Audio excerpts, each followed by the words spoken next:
Radhe Radhe everyone. आज की video में मैं आपको राधा अष्टमी की व्रत कथा सुनाऊंगी।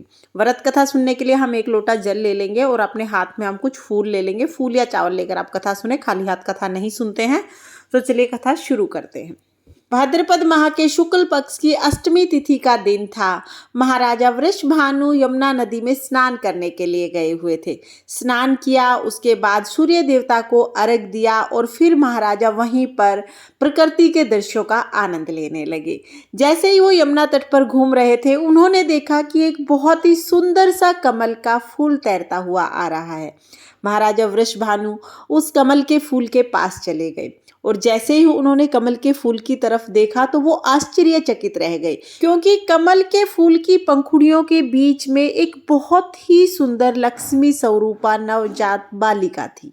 बालिका को देखकर महाराजा वृषभानु के मन में वात्सल्य उमड़ने लगा। महाराजा वृषभानु ने चारों तरफ देखा कि कौन है जो इतनी छोटी सुकोमल बालिका को यहाँ पर छोड़ के चला गया है।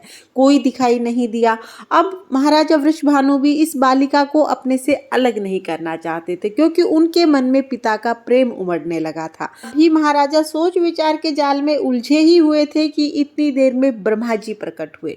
ब्रह्मा जी ने कहा कि हे वत्स, तुमने और तुम्हारी पत्नी ने पिछले कई जन्मों से घोर तपस्या की है ताकि भगवान श्री कृष्ण जी की नित्य संगनी तुम्हारे आंगन में जन्म ले। तो ये भगवान श्री कृष्ण जी की नित्य संगनी है, इन्हें अपने घर लेके जाओ और पुत्री के रूप में इनका पालन करो।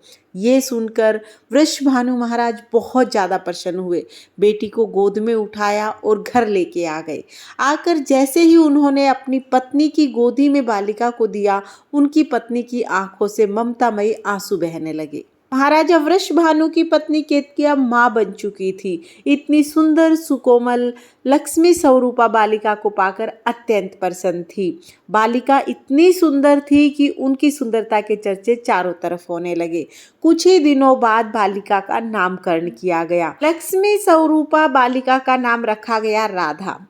राधा दिन दुगनी रात चौगनी चंद्रमा की कलाओं के समान बढ़ने लगी और उनकी सुंदरता के सामने तो ब्रह्मांड में कोई सुंदर नहीं था। महाराजा वृषभानु और केतकी की खुशी थोड़े ही दिनों में निराशा में बदल गई, क्योंकि उन्होंने देखा कि इतने दिनों तक भी राधा रानी ने आंखें नहीं खोली हैं।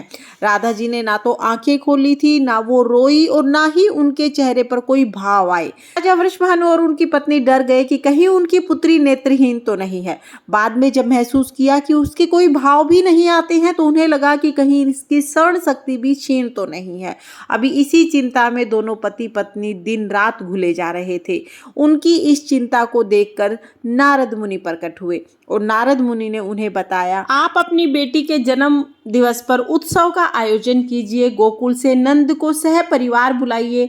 हमें पूरा विश्वास है कि नंद के आगमन से ही तुम्हारी सारी समस्याओं का समाधान हो जाएगा। महाराजा वृषभानु ने अपनी पुत्री के जन्म दिवस पर बहुत बड़े उत्सव का आयोजन किया। पूरे बरसाना को दुल्हन की तरह सजाया गया। आसपास के सभी राजाओं को निमंत्रण भेजा गया।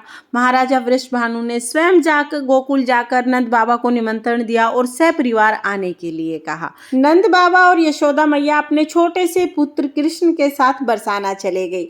जैसे ही वो बरसाना पहुंचे, रौनक देखकर उनका मन प्रसन्न हो गया। अब उत्सव था, सभी लोग बहुत व्यस्त थे। नंद बाबा और यशोदा मैया भी बहुत दिनों बाद सबसे मिल रहे थे, तो सब मिलने जुलने में व्यस्त हो गए। ऐसे में भगवान श्री कृष्ण अपने छोटे छोटे पैरों के बल चलते हुए वहां पहुंच गए जहां राधा रानी एक सुंदर से पालने में झूल रही थी। भगवान श्री कृष्ण जी के पास आते ही उनकी खुशबू से ही राधा रानी को एहसास हो गया कि उनके प्राणनाथ आए हैं। जैसे ही उन्होंने अपने नेत्र खोले, सबसे पहले उन्होंने भगवान श्री कृष्ण के दर्शन किए और कुछ देर बाद उन्होंने रोना प्रारंभ कर दिया। उनकी किलकारियों से मानो पूरा महल हंसी खुशी से गूंज उठा। महाराजा वृषभानु, रानी केतकी के साथ साथ सभी बरसानावासी बहुत खुश थे, क्योंकि पहली बार राधा रानी ने कोई भाव प्रकट किए थे। इस तरह से हमारी राधा रानी ने सबसे पहले भगवान श्री कृष्ण के ही दर्शन किए। आगे चलकर राधा रानी भगवान श्री कृष्ण जी की नित्य संगनी बनी और उनकी लीलाओं में उनका साथ दिया। भगवान श्री कृष्ण जी को पाने का एकमात्र रास्ता राधा रानी है। अगर राधा रानी प्रसन्न है तो भगवान श्री कृष्ण जी अपने आप ही प्रसन्न हो जाएंगे। शास्त्रों के अनुसार 1000 एकादशियों का व्रत करने से जितना पुण्य फल हमें प्राप्त होता है, उतना पुण्य फल सिर्फ एक राधा अष्टमी का व्रत करने से प्राप्त होता है। इस पृथ्वी लोक में मुक्ति पाने का एकमात्र मार्ग राधा अष्टमी का व्रत है। इति श्री राधा अष्टमी व्रत कथा समाप्तम। ये थी राधा अष्टमी की व्रत कथा। व्रत कथा सुनने के बाद जो हाथ में हमने फूल लिए हैं वो हम राधा जी के चरणों में समर्पित कर देंगे और इस तरह से हमारी व्रत कथा पूर्ण हो जाएगी। कथा सुनने के बाद फिर हम आरती करेंगे और पूजा होने के बाद जो जल का लोटा है वो सूर्य देवता को अर्घ दे देंगे। फ्रेंड्स, अगर आपको राधा अष्टमी की व्रत कथा पसंद आई हो, अगर वीडियो आपके लिए थोड़ी बहुत भी यूजफुल हो तो प्लीज़ वीडियो को लाइक करना और हम महिलाएं घर में तीज त्योहार कैसे करते हैं ये देखने के लिए मेरे चैनल को सब्सक्राइब कर लेना। फिर मिलते हैं किसी और वीडियो के साथ, तब तक के लिए जय श्री कृष्णा, राधे राधे।